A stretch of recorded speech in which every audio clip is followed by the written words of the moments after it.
Vidéo d'un PC à 430 €.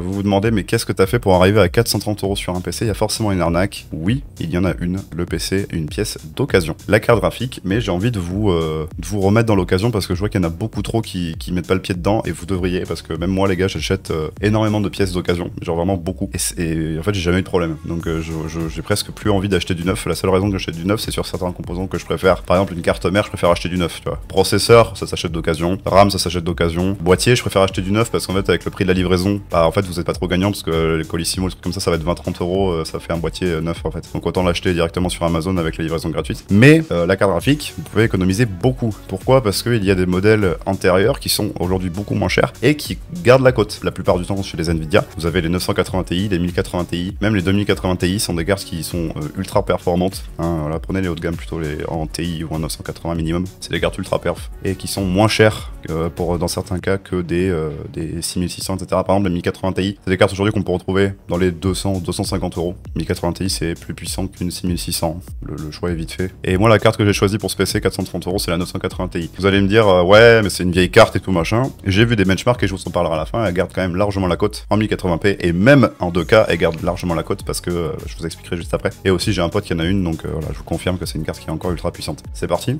Bon les gars, la vidéo d'aujourd'hui, elle est sponsorisée par CDK Offer, un vendeur de clés Windows. Et aujourd'hui, du coup, je vous propose Windows 10 Pro, les gars, en promotion de base. Il est disponible à 20 €. Et bon, une fois que vous êtes sur la page produit, vous cliquez sur acheter maintenant. Il faudra vous connecter, bien évidemment. Et une fois avec le code CKDM, vous passez d'une vingtaine d'euros à 15 €. Ça vous fait 5 € de promo, les gars. Ça fait une petite clé Windows 10 OEM, pas très cher. Ensuite, vous choisissez donc votre moyen de paiement, PayPal, carte bleue, voilà, tout ce que vous voulez. Et aussi, les gars, j'ai Windows 11 à vous proposer à 27 € au passage. Hein, voilà, donc avec le petit code promo, vous passez de 27 à 21 €. Et une fois que vous avez acheté votre clé, vous allez dans User Center, vous pouvez afficher votre clé. Vous n'avez plus qu'à cliquer sur obtenir la clé et ensuite vous allez dans Windows, dans activer Windows et ensuite il vous reste plus qu'à activer votre clé. Il faut savoir que les clés Windows 10 marchent aussi sur Windows 11. Donc comme promis, sur le bon coin, j'ai pris quelques exemples. J'ai pris une 980 Ti. Bon, voilà, le pseudo, je vous le cacherai parce que bon, pas faire de la pub pour cette personne. Mais voilà, en gros, vous avez bah, là une 980 Ti GB, 95 € fonctionnel, pas de problème, voilà. Ensuite, vous avez une 980 Ti AMP Omega 6 Go, voilà, et vous avez encore une 980 Ti iChill Inno 3D, voilà, bah, 70 €. Et là, les gars, j'ai mis littéralement 15 secondes à trouver ces cartes. Et à chaque fois, c'est des cartes avec des revendeurs qui ont déjà fait des ventes. Donc, alors, le conseil que je vous donne pour acheter sur le bon coin, c'est de trouver des vendeurs qui ont déjà vendu. C'est le meilleur des cas, voilà, c'est des vendeurs qui ont déjà vendu quelque chose.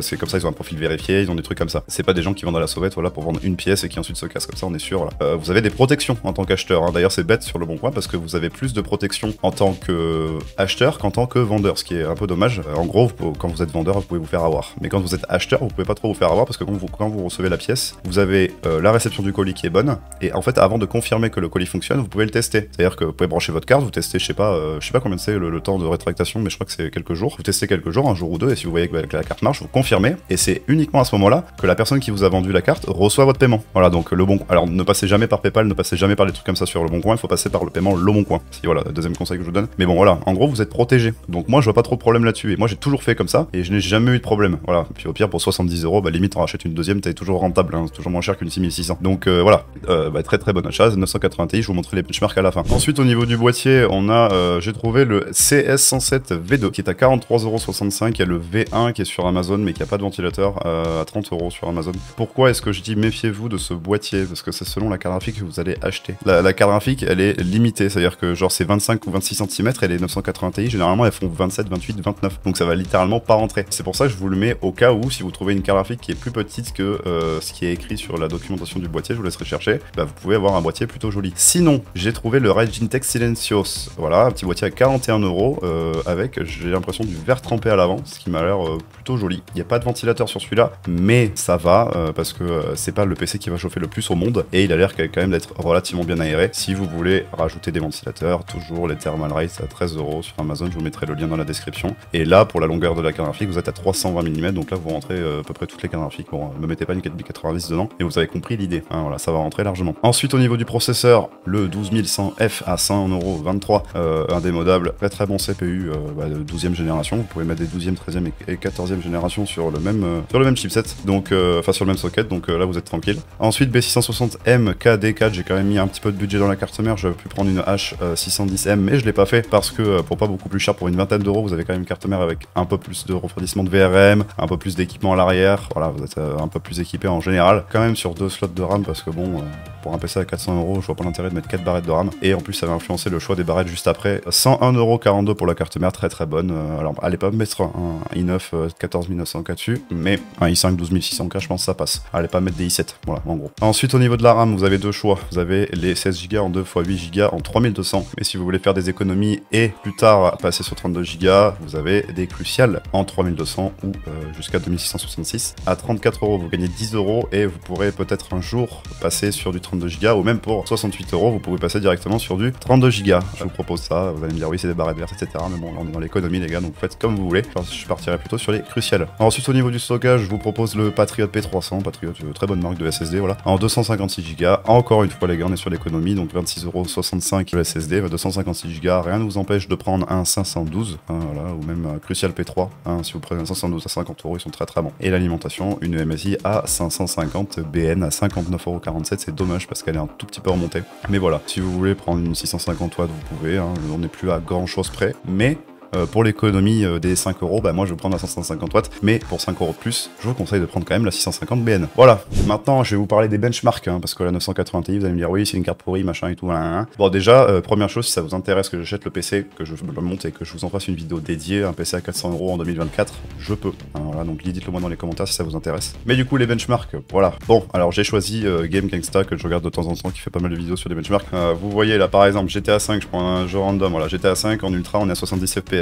Du Warzone, une centaine d'FPS en ultra. Battlefield 5 est relativement difficile à faire tourner, une centaine d'FPS. Bon alors pareil, là je prends pas en compte le CPU, mais je sais que le 12100F fera le taf, il sera pas à 100% dans tous les jeux, ça devrait aller. Du Red Dead, on est presque sur du 60 FPS, bon Dirt 5 c'est un jeu pourri, on va skip. Mafia Definitive Edition, on est sur une soixantaine, 70 FPS. Assassin's Creed 60. Cyberpunk, 60 FPS quasiment, en ultra les gars je rappelle, hein. Bon j'imagine qu'il n'y a pas le RTX activé. Pareil du Crysis, voilà, WRC dit je peux montrer, c'est sympa, 60 FPS, 70. C'est une carte qui est en Full HD, elle est très bonne, il n'y a pas besoin de, voilà, de chercher. Et là on parle encore une fois les gars, j'ai envie de faire une vidéo là-dessus parce que ça me saoule. On est en ultra, hein. Vous passez en élevé, vous faites 30% de performance en plus. C'est pour ça que voilà, même Days Gone, vous voyez, 100 FPS, voilà, c'est 980 Ti, vous êtes sur une PS4+, quoi, en gros. PS4 Pro, même plus, même au-delà, quoi.